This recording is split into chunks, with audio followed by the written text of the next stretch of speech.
नाजरीन, drama serial फासिक में अनिका मताहिर के घर आ जाती है। सुल्ताना के पेट में मरोड़ उठ रहे हैं।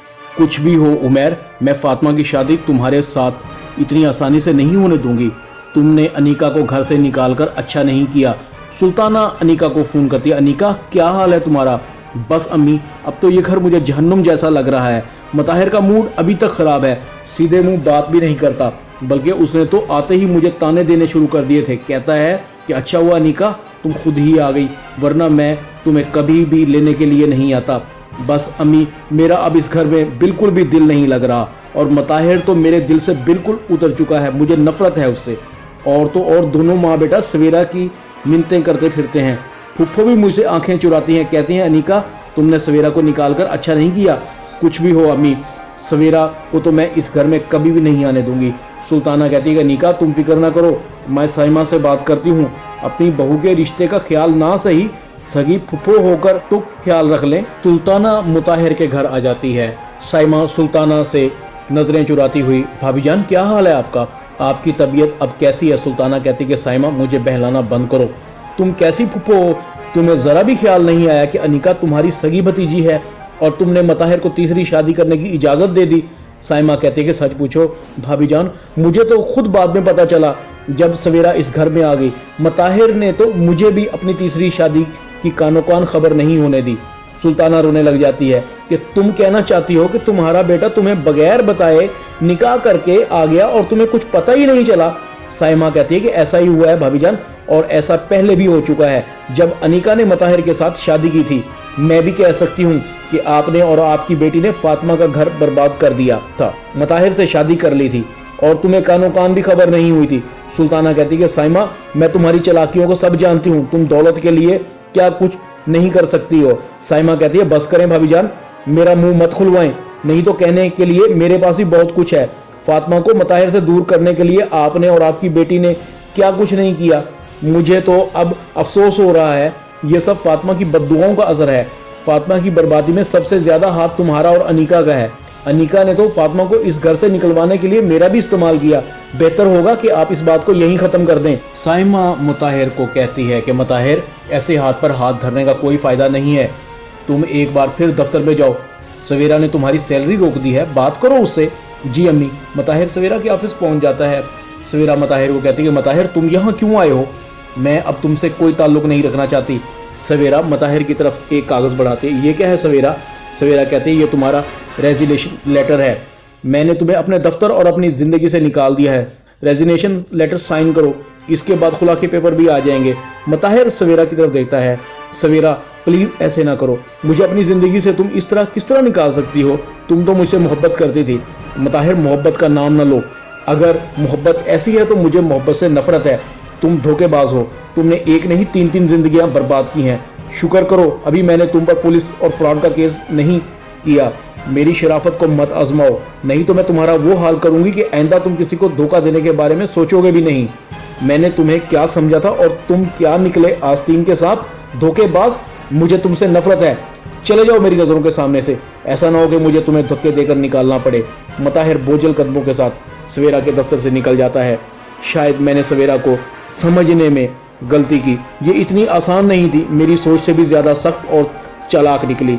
अगर इसी तरह चलता रहा तो ये मुझे बर्बाद करके छोड़ेगी। उमैर और फातिमा की शादी की तैयारियां अरूज पर हैं। नसरीन कहती है कि सुल्ताना तुम भी देख लो, फातिमा की ज्वेलरी आ गई है।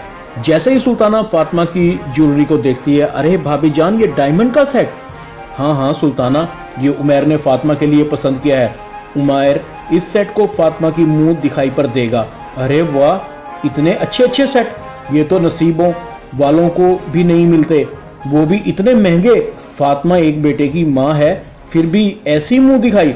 नसरीन सुल्ताना को घूर कर देखती है, जैसे दिल में कह रही हो इतना कुछ हो गया, मगर इसके सीने की जलन जाने का नाम नहीं लेती। हर वक्त फातिमा के खिलाफ आग उगलती रहती है।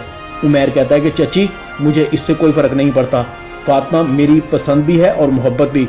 सुल्ताना कहती है कि सही बात है कि तुम्हें इससे फ़र्क नहीं पड़ना चाहिए और होना भी यही चाहिए। मैं तो सिर्फ दुनिया के पॉइंट ऑफ व्यू से बात कर रही थी, लोग बातें करेंगे उमैर।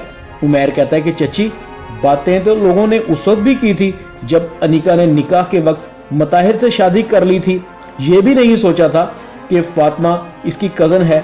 हमें मुंह दिखाने के लायक भी नहीं छोड़ा था।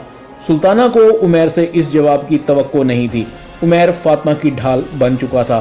फातिमा भी ये बातें सुन रही थी। उमैर कहता है कि हाँ चची, फातिमा का आप सब्र देखें, आज तक भी फातिमा ने अनीका की ज्यादती का गिला नहीं किया। नसरीन फातिमा को कहती कि फातिमा तुम अपने कमरे में जाओ, मैं तुम्हें सामान वहीं भेजती हूँ, आराम से देख लेना।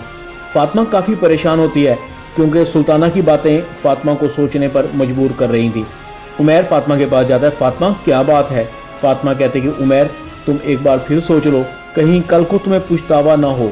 उमैर कहता है कि फातिमा लोगों का क्या है, क्या तुम्हें इतना काफ़ी नहीं है कि मैं तुमसे मोहब्बत करता हूँ?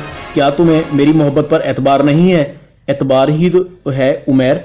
उमैर कहता है कि फातिमा तुम अपने सारे दुख मुझे दे दो, मैं वादा करता हूँ मैं तुम्हारे हर मुश्किल वक्त में चट्टान की तरह तुम्हारा साथ दूंगा। फातिमा के चेहरे पर मुस्कुराहट आ जाती है। मुताहिर काफ़ी परेशान बैठा होता है। साइमा कहती है मुताहिर क्या बात है, कुछ हुआ? सवेरा का दिल नरम हुआ कि नहीं?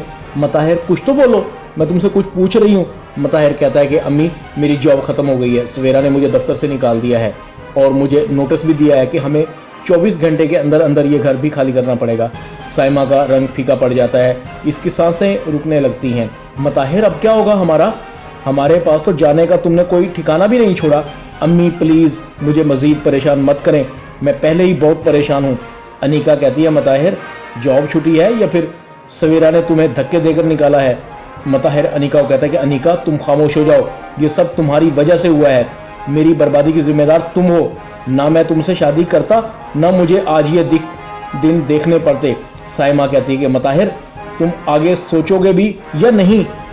तुम दोनों इसी तरह आपस में लड़ते रहे तो हमारा क्या होगा, तुम्हें एहसास है कि नहीं? साइमा कहती है कि अनीका तुम भी जुबान संभाल कर बात करो, देख नहीं रही कि मुताहिर कितना परेशान है? साइमा कहती है कि मुताहिर अब क्या होगा हमारा? अब तो हमारा उस छोटे से मकान में भी गुजारा नहीं होगा। मुताहिर तुमने कहाँ फंसा दिया है हमें? अब तो मैं मंसूर भाई को भी नहीं बता सकती। मुताहिर कहता है कि अम्मी प्लीज़ आप भी मुझे परेशान करना बंद करें, मुझे ये घर ये आसाइशें छोड़ते हुए बड़ी तकलीफ हो रही है। अगले दिन सवेरा अपने मुलाजमों से पूछती है कि मुताहिर ने घर फारिग किया कि नहीं? चौकीदार कहता है कि नहीं मैडम अभी तक नहीं किया, मेरे साथ चलो। सवेरा मुताहिर के घर आती है। मुताहिर सवेरा को देखकर खुश होता है। अरे सवेरा तुम? हाँ मैं तुमने अभी मुताहिर घर खाली नहीं किया है? मुताहिर का रंग उड़ जाता है। प्लीज़ सवेरा मुझ पर रहम खाओ, मैं तुमसे माफ़ी मांगता हूँ, मुझे माफ़ कर दो। सवेरा मुताहिर के हाथ में गाड़ी की चाबी देखकर चाबी छीन लेती है। तुम्हारी औकात नहीं है इस गाड़ी की, ना अब है और ना पहले थी। चौकीदार को कहती है कि अगर ये 1 मिनट से पहले नहीं जाते तो इनको धक्के देकर निकाल दो। फासिक ड्रामा में इतना ही। वीडियो टीवी को सब्सक्राइब कर दें, लाइक कर दें, शेयर कर दें और बेल आइकॉन के बटन को दबाकर ऑल पर क्लिक कर दें ताकि आपको मेरी नई आने वाली वीडियो का नोटिफिकेशन फ़ौरन मिल सके। अपना ख्याल रखिएगा। अल्लाह हाफिज़।